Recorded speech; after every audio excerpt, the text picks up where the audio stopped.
کانسٹینٹینوپل کی عظیم فتح کے بعد بھی سلطان محمد فتح کا مشن مکمل نہیں ہوا تھا۔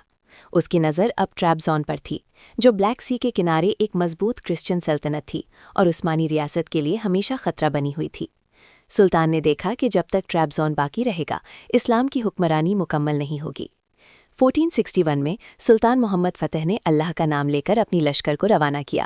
راستہ پہاڑوں، جنگلات اور سخت موسم سے بھرا ہوا تھا۔ سپاہی تھک جاتے، مگر سلطان خود گھوڑے پر آگے چلتے رہتے اور کہتے، جو قوم اللہ پر بھروسہ کرتی ہے، راستے خود اس کے لیے آسان ہو جاتے ہیں۔ ٹریبزون کا بادشاہ ڈیوڈ کامنینوس نے سمجھا کہ یہ شہر کبھی فتح نہیں ہو سکتا۔ اونچی دیواریں، گہری کھائی اور سمندر کا سہارا، سب کچھ اس کے ساتھ تھا۔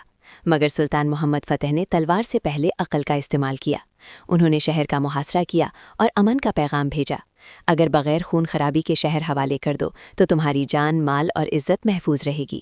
یہ اسلام کی رحمت تھی۔ کچھ ہی دنوں بعد ٹریبزون کے دروازے کھل گئے۔ شہر بغیر خون بہائے اسلام کی زہر حکمرانی آ گیا۔ سلطان محمد فتح نے کسی گرجا گھر کو تباہ نہیں کیا، کسی عورت یا بچے کو نقصان نہیں پہنچایا۔ یہی وجہ تھی کہ دشمن بھی سلطان کے انصاف کے قائل ہو گئے۔ ٹریبزون کی فتح نے ثابت کر دیا کہ سلطان محمد فتح صرف فوج کا سردار نہیں، بلکہ اسلام کا سچا رہنما تھا۔